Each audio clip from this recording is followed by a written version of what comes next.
Majority of Americans think Trump will win in 2020 presidential elections. Most of the America thinks Donald Trump is going to win the 2020 presidential elections, according to a CNN poll. The poll results come amid a term that has seen a rise in the hate crimes and an economy that has suffered. With Trump manufacturing trade wars with various countries, among them China, the stock markets continue to remain highly volatile. While the stats are not overwhelmingly in the favor of Trump, 54% believe Donald Trump will get a second term at the White House, according to CNN.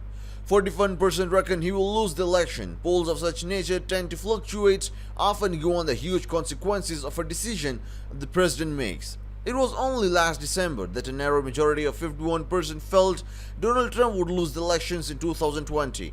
To put the stats into perspective, only 50% of America thought Barack Obama would be re-elected in May 2011, just after the death of Osama bin Laden.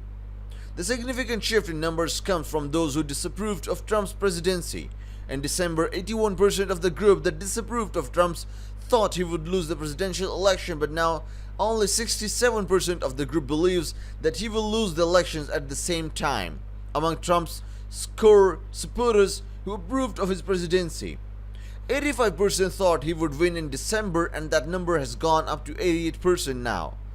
Donald J. Trump tweeted, "Could not have been treated more warmly in the United Kingdom by the royal family, by the people. Our relationship has never been better, and I see a very big trade deal down the road. This trip has been an incredible success for the president." At Graham Angel. One possible explanation for the rise in numbers could be that there is a lot of strong Democratic candidates as opposed to just Donald Trump being a prime candidate for the Republican Party. The focus of the Republican Party has been on re-electing Donald Trump, while Democrats have many candidates who are vying to by the Democratic nominations as presidential candidates.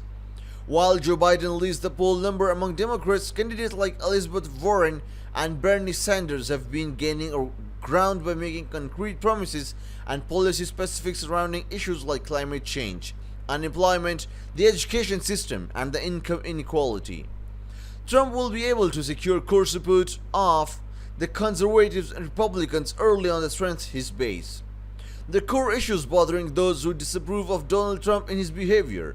The poll revealed that the disapprove of Trump has a playable dislike for him, with lying 13% being one of the major issues that bothered them.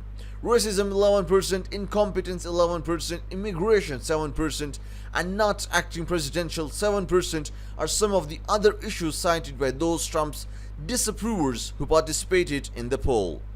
On the other hand, those who approved of him cited his accomplishments as president, with over 26% of them saying the economy had improved. Over 12% felt Trump had kept his promises. 9% said he was getting things done way more than any other president. Around 8% said there was improvement in the unemployment ratings, with 5% backing him over his stance and policies on border control. With regards to immigration, Americans have given Donald Trump a 41% approval rating. Donald J. Trump tweeted, "If the totally corrupt media was less corrupt, I would be up by 15 points in the polls based on our tremendous success with the economy, maybe best ever. If the corrupt media was actually fair, I would be up by 25 points. Nevertheless, despite the fake news, we are doing great." Despite the trade war with China rocking the stock market and creating an unstable business environment, 7 in 10 people among his core support group believe the economy is in good shape. Over 52% says they approve the Trump's handling of this economy, down 4% since April. The poll marks a new high for the Trump presidency because in terms of approval with regards to the state of the economy, this is the best mark since 2000. The CNN poll was conducted by survey group SSRS between May 28 and 31. SRSS chose a random national sample and contacted 1,006 adults via landlines or cell phones. They were then interviewed by a live interviewer.